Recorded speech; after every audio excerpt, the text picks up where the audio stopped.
ஒன்று மட்டும் ஞாபகம் வச்சுக்கோங்க, அன்புன்னு சொன்னால் உங்கள் ஆண்டவர் உங்களுக்கு ஞாபகத்துக்கு வரணும். பாசம்னு சொன்னால் அவர் உங்களுக்கு ஞாபகத்துக்கு வரணும். காதல் அப்படின்னு சொன்னால் அவர் உங்களுக்கு ஞாபகத்துக்கு வரணும்.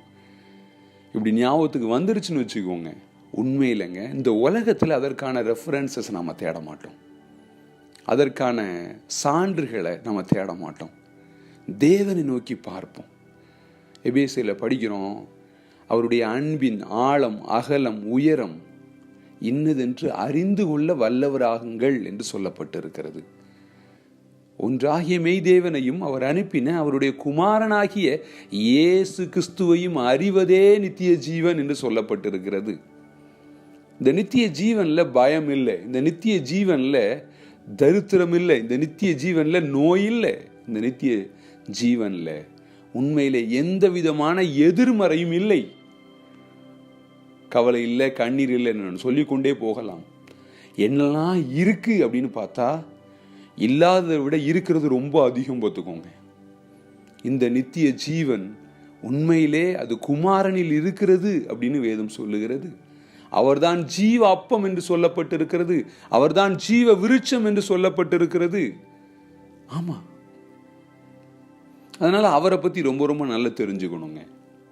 ஆண்டவராகிய இயேசு கிறிஸ்து தான் கடவுள்னா யாரு அப்படின்னு காண்பித்து கொடுக்க அந்த உலகத்திற்கு வந்தவர்.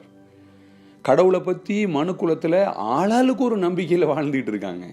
கடவுள் அப்படிப்பட்டவருங்க, கடவுள் இப்படிப்பட்டவருங்க, கடவுள் அவனை தண்டிப்பாருங்க, கடவுள் இவனை மன்னிப்பாருங்க, நிறைய சொல்லப்பட்டு இருக்கிறது. கடவுளுக்கு பிடிக்கணும்னா இதெல்லாம் நம்ம செய்யணும் அப்படி சொல்றாங்க. பிரியமானவர்களே, உண்மையிலே அவருடைய தயவு மட்டும் இல்லைன்னா இன்னைக்கு அவரை புரிந்து கொண்டிருக்கவே முடியாது. இயேசு கிறிஸ்துவை ஒரு மனிதன் எந்த அளவுக்கு தெரிந்து கொள்கிறானோ அந்த அளவுக்கு தான் கடவுளை குறித்து, பிதாவாகிய தேவனை குறித்து அந்த மனிதனுக்கு புரியும்.